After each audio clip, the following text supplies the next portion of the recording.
It's another unboxing video. So what do we got this week? We have the Sunjoe pressure washer. Ooh. So when did you get this? Where did you get this? And why did we get this? I got this the week of Black Friday when it was on sale at Walmart, and we got it because this kid out here messes up a lot of baseball pants. Not long ago, I was watching YouTube trying to figure out how to clean white baseball pants, and I discovered a great trick. You take it to the car wash and spray them off with the pressure washer in the car wash. So, I thought I'd give it a try, and it worked like a charm. All of the stains just washed right off the pants. Then all you had to do was throw them in the washer, clean them with the regular clothes, and it was good as new. So, I thought, why can't I do that at home? Well, hopefully I can, with the pressure washer. Plus, what good homeowner doesn't have their own power washer to wash the house? So why did you get this one? Because it was on sale for Black Friday. So let's unbox this, try it out, and we'll let you guys know what we think.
I'll be back.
I think this pressure washer worked great on the walkway in front of the house. The bricks, the fencing. I think it was very satisfying to see all the dirt come off of the walkway from years and years of use.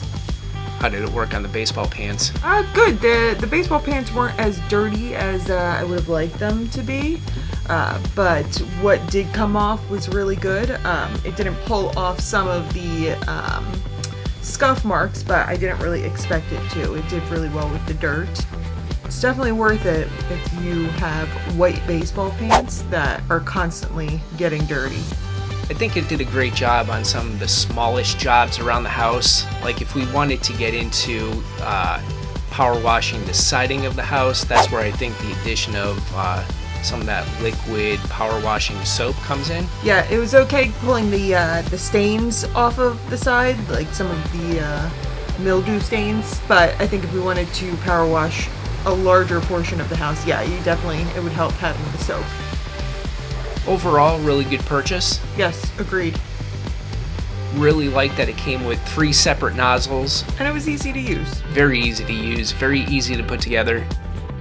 Yeah, overall, I'd say I'd give it like, at this moment, probably like an 8 out of 10.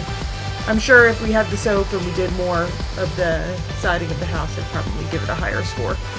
Yeah, so we'll leave a link to this product in the description below. Thanks for joining us this week, guys. See you next time.